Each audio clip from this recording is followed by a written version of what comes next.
이제는 요즘 시기는 졸업 시즌이죠. 학생들이 이제 졸업식도 하고 뭐 학기를 다 마무리하고 또 새로운 학기를 시작하는 과정 중에 있습니다. 졸업식 때 흔히 하는 말로 졸업은 끝이 아니라 또 다른 시작이다라는 말이 있죠. 어, 요엘서에서 고백하고 있는 내용 또한 비슷합니다. 그러니까 졸업은 끝이 아니라 또 다른 시작이다. 우리가 요엘서를 통해서 지난 시간까지 함께 나누었던 내용이 무엇입니까? 여러 가지 황폐한 상황 속에서도 하나님께서 회복해 주신다. 여호와께서 회복해 주신다. 회복의 은혜를 베풀어 주신다. 근데 이스라엘 백성들을 포함해서 많은 사람들은 나의 어려운 상황 가운데 황폐해져 있는 상황 가운데에서 회복이 되고 다시금 은혜가 내려지고 하게 되면 그것을 목적으로 그것을 목표로 삼는 사람들이 있다는 것입니다. 그러나 성경은 분명하게 이야기하고 있죠. 회복은 끝이 아니라 또 다른 시작이다. 어떤 시작이냐? 우리를 회복시키신 이후에 하나님의 영으로 인도함을 받는 삶의 시작인 것입니다. 교회가 존재하는 목적과 동일하죠. 하나님은요, 우리를 불러주셨어요. 왜 불러주셨느냐? 회복해 주시기 위해서 불러주셨다는 거예요. 여러분, 우리가 하나님의 부르심, 소명이라는 말을 할 때 오해해서는 안 되는 게 무엇이냐? 하나님이 나를 사용하시기 위해서 부르신다라고 말할 때 하나님이 나를 부려먹기 위해서, 하나님이 나를 부하로 삼으시기 위해서, 하나님의 일에 이렇게 저렇게 막 쓰시기 위해서 우리를 부르신다라는 어떤 그런 단편적인 생각에 빠지면 안 됩니다. 하나님이 우리를 부르시는 가장 근본적인 목적은 무엇이냐? 우리를 회복시키기 위함입니다. 하나님으로부터 멀어졌던 인류를 다시금 하나님께로 가까이 나올 수 있도록, 하나님과 떨어져 살아감으로 인해서 여러 가지 고통과 어려움과 아픔 가운데 살아가던 우리를 하나님께서 가까이 불러주신 거예요. 그러니까 회복시켜 주시기 위해서 우리를 부르신 것입니다. 그리고 회복을 얻은 이후에 우리의 삶이 어떻게 이어지느냐? 오늘 요엘서에서 나타난 것처럼 하나님께 나와서 회복된 사람들이 이제 그 다음에 어떤 삶을 사는 거냐? 하나님의 영의 인도함을 받는 삶을 시작한다는 것이.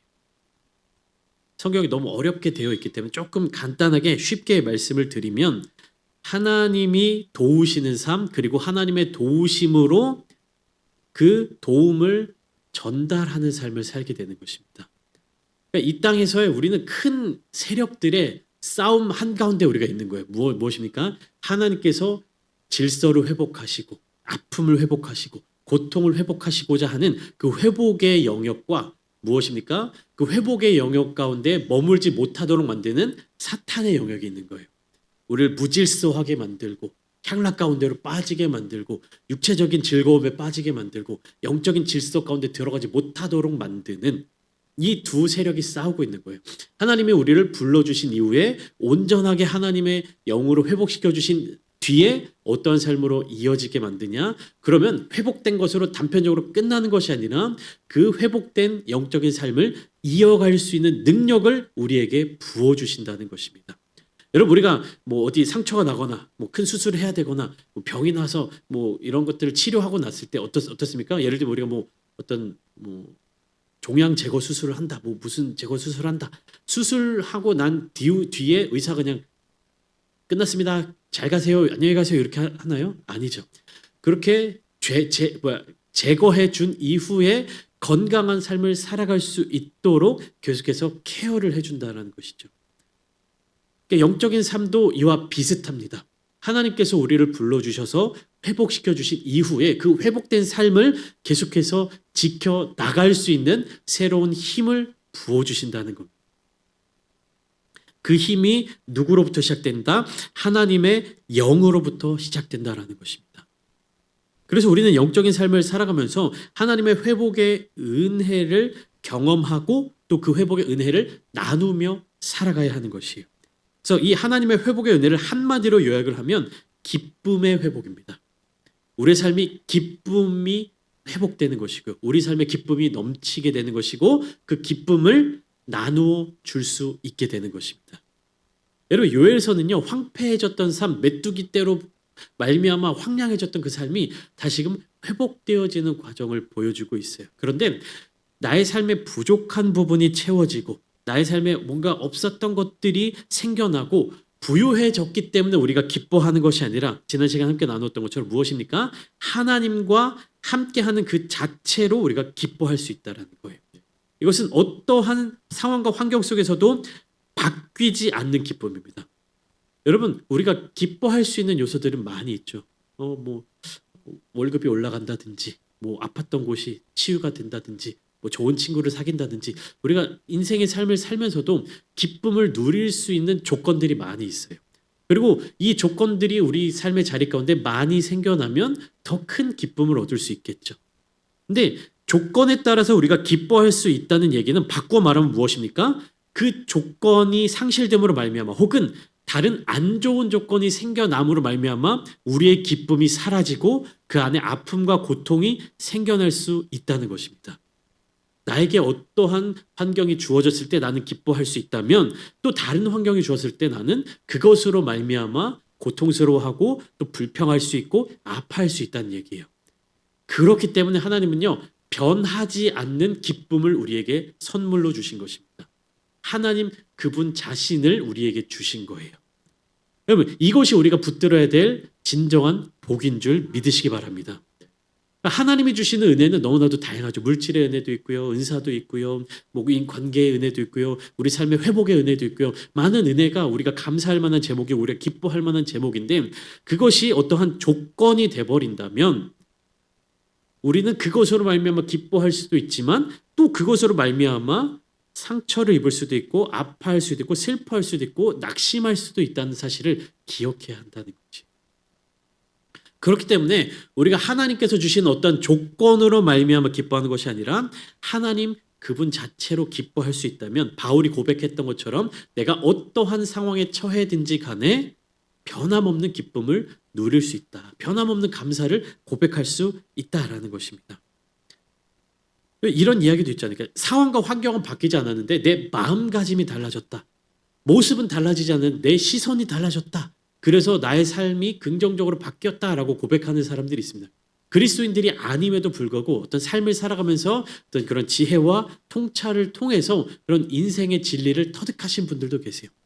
근데 그것은 마인드 컨트롤, 자기 마음에서 스스로 조절하는 건데 하나님이 주시는 기쁨은 무엇이다? 내가 그렇게 조절해서 마인드 컨트롤해서 얻게 되는 기쁨이 아니라 진정한 기쁨. 예수님께서 말씀하셨던 것처럼 샘이 솟는 마르지 않는 샘물과 같은 그런 기쁨이 넘쳐나게 된다는 것입니다.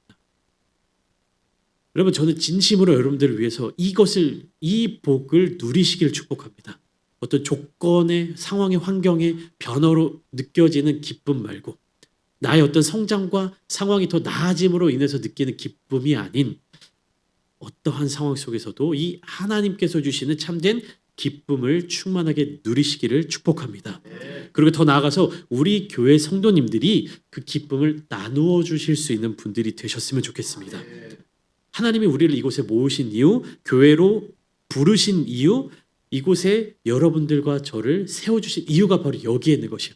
너희가 그 기쁨을 누리고 그 기쁨을 저 세상 사람들에게 나누어 주려. 여러분, 이 기쁨이 얼마나 귀한 것이냐면 우리가 삶을 살아가면서 우리의 능력으로 어떻게 해결할 수 없는 상황과 환경에 처할 때가 많이 있습니다.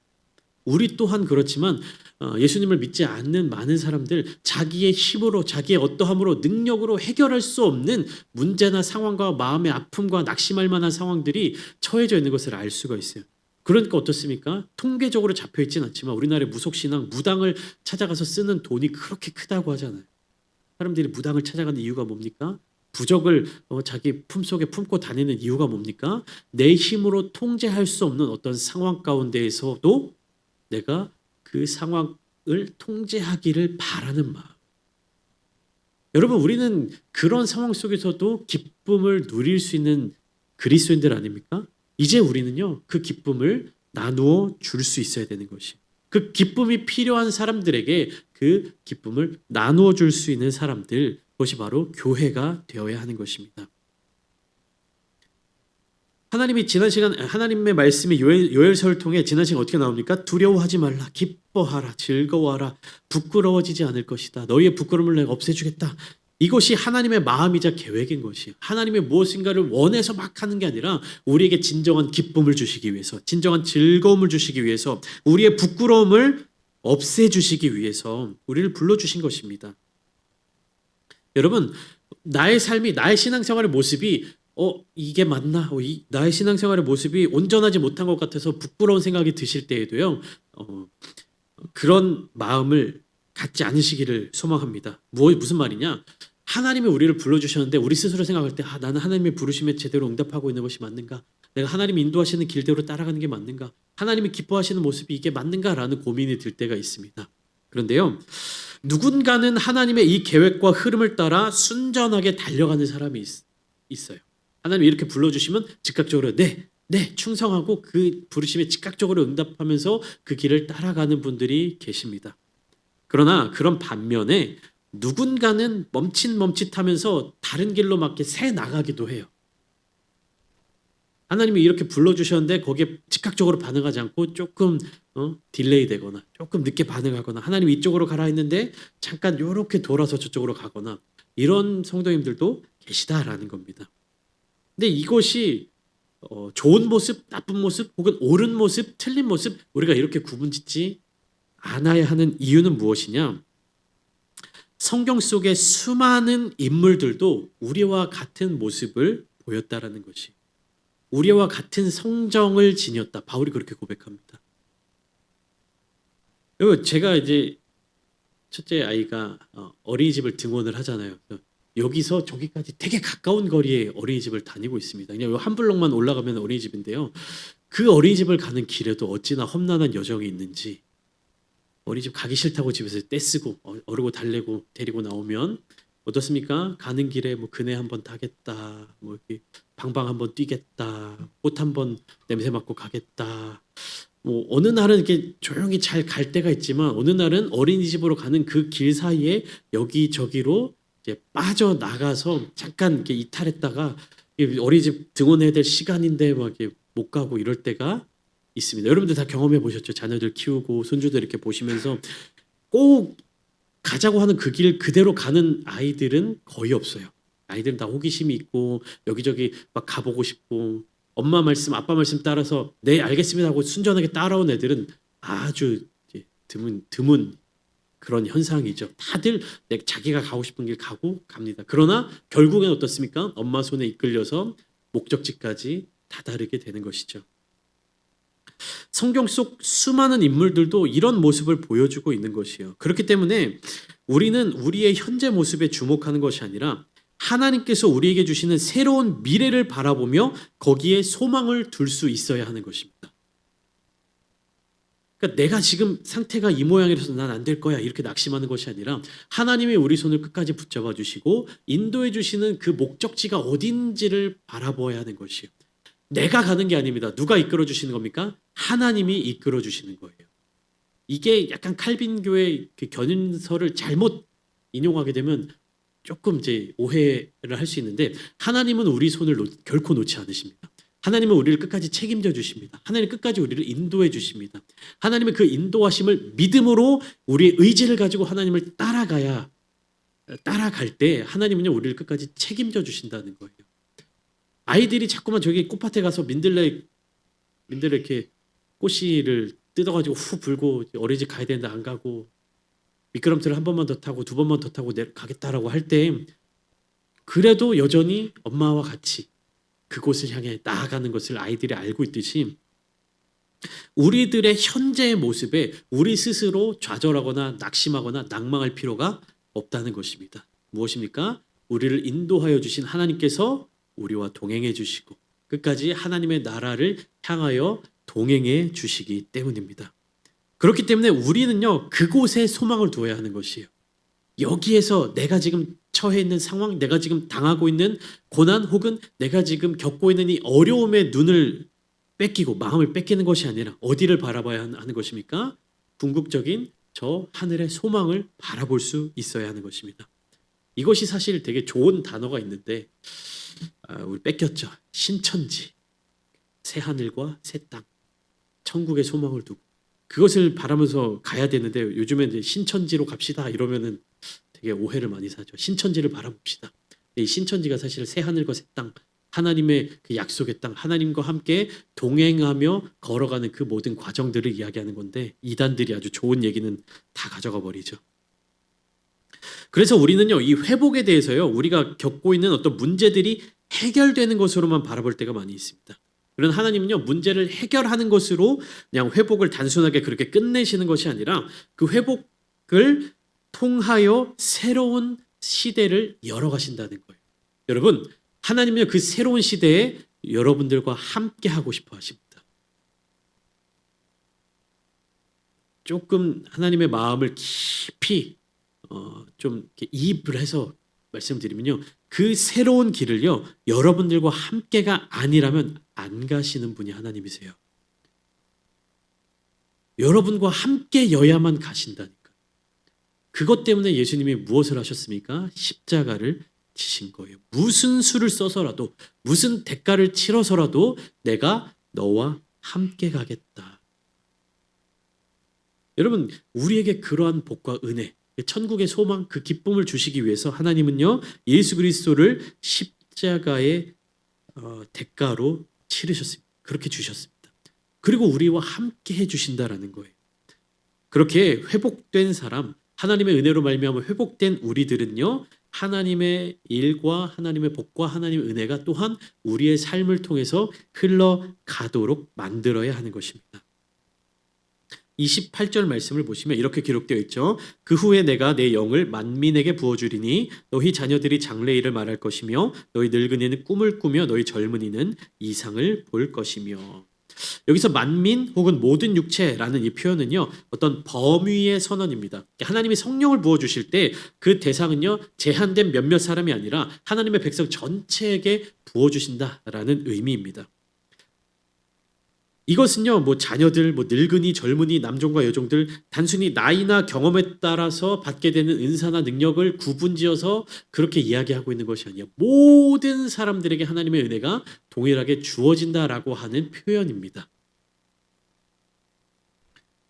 그리고 금요일에도 한번 나누었는데요. 하나님은요, 능력 있는 자를 사용하시는 것이 아니라 하나님께 순종하는 자, 그러니까 하나님께서 쓰시고자 하는 자들에게 능력을 부어주신다는 겁니다. 하나님의 말씀에 반응하는 자들, 하나님의 말씀에 순종하는 자들에게 능력을 부어주시는 분이에요. 우리가 주일에도 몇 번 나눴죠. 당신의 전성기는 아직 지나지 않았다. 여기에 핵심이 무엇입니까? 하나님의 부르심에 순종하고 반응하고 하나님과 동행하는 그때가 바로 우리 인생의 전성기라고 말씀드렸죠. 하나님은요, 그 부르심에 응답하는 자들을 세워주십니다. 하나님의 부르심에 순종하는 자들에게 능력을 부어주십니다. 지금 나의 모습은 보잘것없을 것 같아 보일지 몰라도 나의 삶의 모든 것들이, 나의 삶의 상황과 여건이 메뚜기 떼가 싹 다 먹고 날아간 것처럼 황폐한 것처럼 보인다 할지라도 하나님은요, 한순간 우리의 삶을 회복시켜 주시고요, 우리의 삶을 통하여서 축복의 통로로 세워주신다는 것이에요. 나의 어떠함으로 말미암아 감정이 좌지우지되지 마십시오. 나의 상황과 환경을 뛰어넘어서 역사하여 주시는 하나님의 능력을 의지하시기를 축복합니다. 그렇기 때문에 여러분, 성령 충만한 사람, 성령에 이끌림 받는 사람은요, 특별한 사람들이 아니에요. 그러니까 성령은 우리를 특별한 사람으로 만드는 것이 아니라 우리를 하나님의 뜻 안에 순종하는 사람으로 세워가신다는 겁니다. 사도행전 2장 오순절 성령 강림 사건 이후에 베드로가 설교 중에 요엘의 메시지를 이용하죠. 바로 이 자리에 임하신 이 성령이 하나님께서 저와 여러분들에게 약속하신 성령입니다. 베드로가 이렇게 외치는 거예요. 성령 충만함을 받은 그때, 그 순간 거기에 모여서 와, 이게 무슨 일이야 라고 놀라고 있는 그 사람들을 향해서 바로 이 성령이 하나님이 저와 여러분들에게 약속하신 그 성령입니다 라고 선포하는 겁니다. 여러분, 그 능력이 우리 교회 가운데 충만하게 임하게 되기를 소망합니다. 늙은이와 젊은이, 어른과 아이, 이렇게 나뉘어져 있는 것이 아니라 모든 이들에게 함께 주어지는, 그렇기 때문에 하나님의 역사는요, 분리되는 것이 아니라 각자 도생하는 것이 아니라 함께 연결되고 결합하여 한 몸으로, 한 지체로 세워져 가는 것이에요. 이어서 30절과 31절 말씀은요, 여호와의 크고 두려운 날이 이를 때의 징조를 말씀해 주십니다. 이것은 우리에게 공포감을 주기 위해서가 아니라 우리에게 어떤 두려운 마음을 주시기 위해서가 아니라 하나님의 일, 하나님의 계획을 함께 우리에게 알려주시는 것이에요. 그래서 우리는 이 말씀을 통해서 성령이 어떤 분이신지를 다시 깨달을 수 있는데 잘 보시면 이 본문을 보시면 성령은 우리에게 어떤 능력을 주셔서 우리로 하여금 편안한 삶을 누리도록 능력 있는 삶을 누리도록 뭐 특별하게 만들어주시는 그런 분이 아니라 성령은요 우리의 영혼을 깨어있도록 하시는 분이십니다. 뭐 성령 충만해서 성령의 은사, 뭐 방언의 은사, 예언 통변의 은사, 뭐 예언의 은사, 통변의 은사, 뭐 이런 막 은사에서 뭔가 성령 충만한 사람은 특별한 사람, 능력 있는 사람, 대단한 사람, 엄청난 사람 이렇게 상상하기 쉬운데요. 아니요, 성령은요 우리가 어떤 특별한 능력을 줘서 그 능력으로 살아가는 사람으로 만드는 것이 아니라 우리의 영혼이 깨어서 하나님의 음성에, 하나님의 말씀에 집중할 수 있도록 도와주시는 분이십니다. 하나님의 마음이 어떠한 마음인지, 하나님의 마음이 심정이 지금 어떠한지, 나의 삶의 선택과 나의 삶의 모습으로 하나님이 지금 어떤 마음이신지 그것을 세밀하게 알려주시는 거예요. 그래서 우리가 세상 사람들이 양심이라고 하는 것도 있죠. 내가 어떤 일을 할 때 양심의 가책을 느끼는 것처럼 느껴질 때 그리스도인들이 삶의 자리 가운데 이게 옳은 길인가? 이게 맞는 것인가? 하는 그런 마음이 들 때 그 누가 옆에서 말씀해 주시는 겁니까? 성령님이 알려주신. 네가 지금 그렇게 말하는 게 맞니? 네가 지금 그렇게 그런 감정을 갖고 있는 게 맞니? 네가 지금 그런 태도를 갖고 있는 게 맞니? 우리 마음속에 이건 아닌데 이거 아닌 것 같은데 라는 이 마음을 누가 주신다고요? 성령님께서. 우리는 그 성령의 세밀한 음성에 귀를 기울이며 살아가야 하죠. 그때 하나님의 마음을 느낄 수가 있는 것입니다. 그렇기 때문에요. 성령 충만한 사람은요. 현재를 즐기기보다는 무엇입니까? 미래를 준비하는 사람들이에요. 하나님의 일을 함께 계획하고 준비하는 사람들입니다.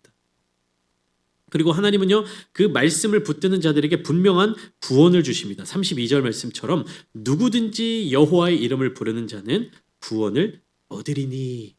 그러니까 여호와의 크고 두려운 날, 그 날이 이를 때의 징조를 말씀하신 이후에 누구든지 여호와의 이름을 부르는 자는 구원을 얻을 것이다. 그러니까 길을 열어주신 것입니다. 분명한 구원의 길을 알려주고 계신 거예요. 무엇입니까? 여호와의 이름을 부르는 것. 여러분 성경 속 수많은 재앙 가운데에서도요 하나님은요 구원의 길을 열어주셨습니다.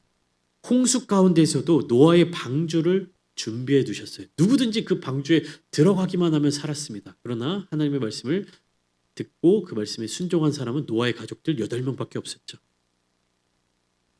출애굽기에서 애굽에 내리신 10번째 재앙에서도 어떻습니까?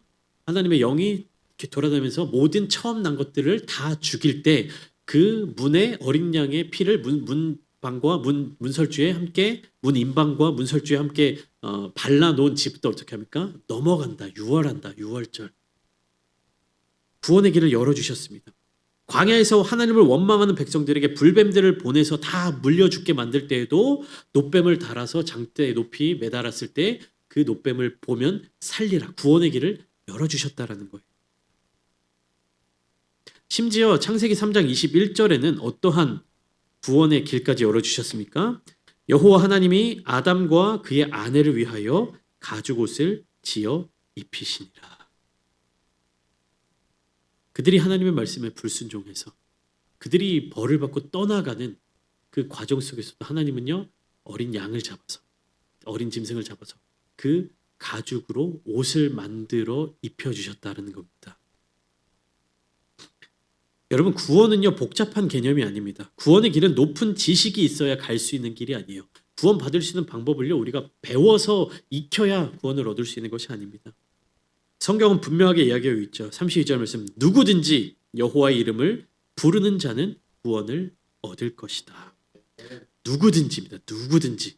여러분 누구든지 구원을 얻을 수 있다는 말은요 하나님의 은혜가 얼마나 큰지를 나타내주는 대표적인 말씀이에요.